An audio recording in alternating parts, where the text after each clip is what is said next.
I'd like to now hand over to the next speaker, Professor Dr. Deepika Udagama, the head of the Sri Lanka Human Rights Commission. Professor, over to you. You have 7 minutes, please. Excellencies, distinguished delegates, ladies and gentlemen.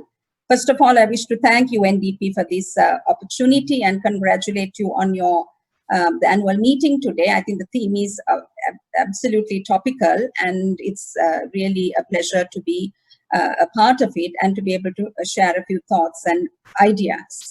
I also want to point out that UNDP has consistently supported national human rights institutions around the world, including the Human Rights Commission of Sri Lanka, and all these efforts have brought very good results in most of the countries. I can vouch for that. The comments I will be making today will be made more in broad strokes, not necessarily limited to Sri Lanka, because I think when we put our national experiences in broader relief, I think we can learn broader lessons and make recommendations for policy planners and donors and intergovernmental organizations.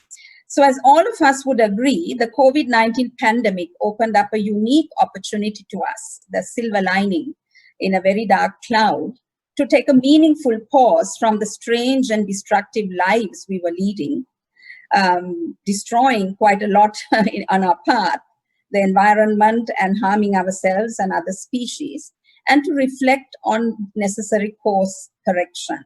And I think we have to grasp the opportunity, because there are so many occasions when such opportunities arise and we tend to let them go. Today, as we did at the end of World War II, we recognize the centrality of the rule of law and human rights in our lives. So what are the lessons that we have learned from this trauma, from the trauma of this COVID-19 pandemic? If I were to submit my own humble opinion, I can identify 3 major lessons that we have learned. At least I think that these are the lessons I have learned. One is the horrors of discrimination and marginalization. I think what we've known all along to be the horrible effects of discrimination and marginalization has been amplified and has been revealed to us in an extremely stark manner. We learned that discrimination not only deprives people of life opportunities, but then you fall more ill than others. Your bodies are weaker, you die, you are killed in more ways than one. We also saw attacks against communities which were easily targeted and scapegoated as carriers of the virus, the rise of hate speech and attacks and so on. And so I think there cannot be any complacency in dealing with this scourge of discrimination and marginalization. We cannot lose time. It has to be at the core of our future action. Secondly, we saw that countries which had very strong public healthcare systems did so much better than those which did not. And I think the lesson learned there is that services linked to basic needs, such as healthcare, sanitation, water provision, education, electricity, and so on, cannot be left solely to market forces. They are not just business propositions. So governments must adopt good social policies and create gentle societies with safety nets. That's absolutely essential, and that's a lesson that we've learned. Sri Lanka, with all its problems, had invested in very good public healthcare system for decades now.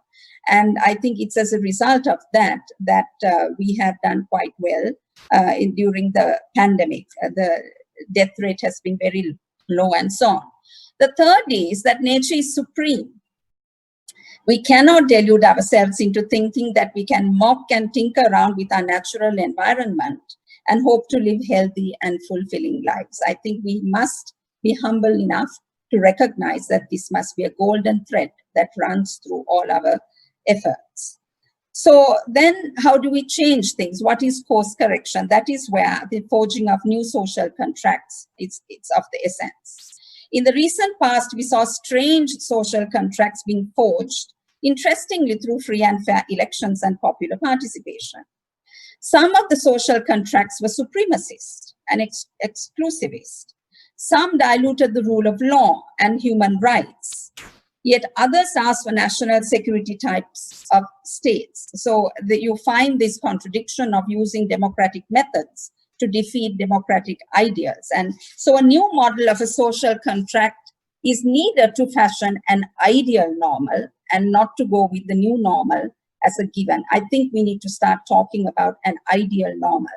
I also think that there must be a new global covenant which needs to reorder our priorities, not to think of new priorities, maybe there are, but specifically to reorder our priorities. So in my opinion, the ideal social contract should include, one, there must be an entrenchment of the rule of law, including the idea of constitutionalism. It's very important to recognize that the Constitution is the supreme law of the land, and ideally the Constitution must recognize all the important features of democracy.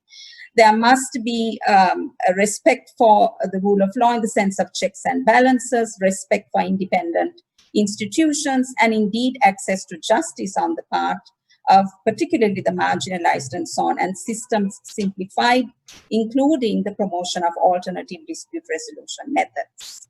Secondly, there must be commitment to an inclusive social order. It goes without saying. Equality and non-discrimination must be a part of the basic structure of governance, not just a principle. SDG 10 must be an overarching principle, not just one goal. All the other goals must really be achieved with the application of the principle of non-discrimination and equality. And we must also work towards broadening the grounds of non-discrimination. And thirdly, the social contract must be necessarily couched in human rights terms. However, what I want to emphasize here is that there must be particular emphasis on the principle of indivisibility of rights. We've seen how grand social contracts are forged, whereby only civil and political rights are privileged. And this is a mistake, as we have seen during this COVID period. This pandemic, more than anything else, taught us the need to recognize the importance of guarantees of economic and social rights through the rule of law. We need small and restrained government where civil and political rights are concerned, but we should not apologize for wanting big government, strong government, when it comes to realizing economic and social rights, such as the right to accessing adequate health care. Sri Lanka's excellent social indicators have come about because of investments in public health and education system, as I said earlier.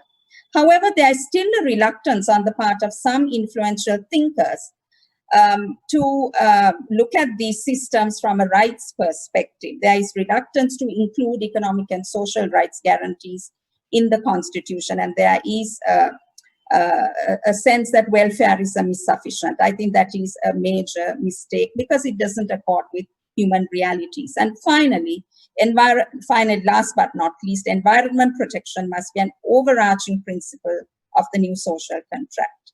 It cannot be a footnote or a peripheral consideration. It must be a core principle of governance. SDGs 11 to 15 must be thought of as a bundle that focuses on one overarching goal. So finally, I think this new call for an ideal normal is really about humanizing governance.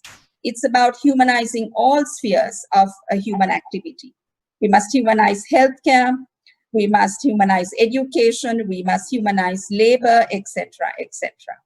So who will carry this message forward and help us forge a new social contract? Certainly social movements, and I think we all have to recognize that. However, having said that, I would also say that the private sector, business sector is very important. So all actors in society, be it public or private, must recognize this as the ideal normal, and that is about humanizing governance and humanizing our societies.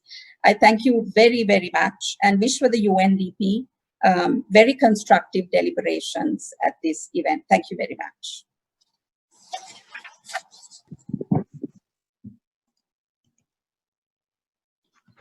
Tremendous thanks, Professor, for your thoughtful and well-rounded contribution, including lessons learned in Sri Lanka and beyond.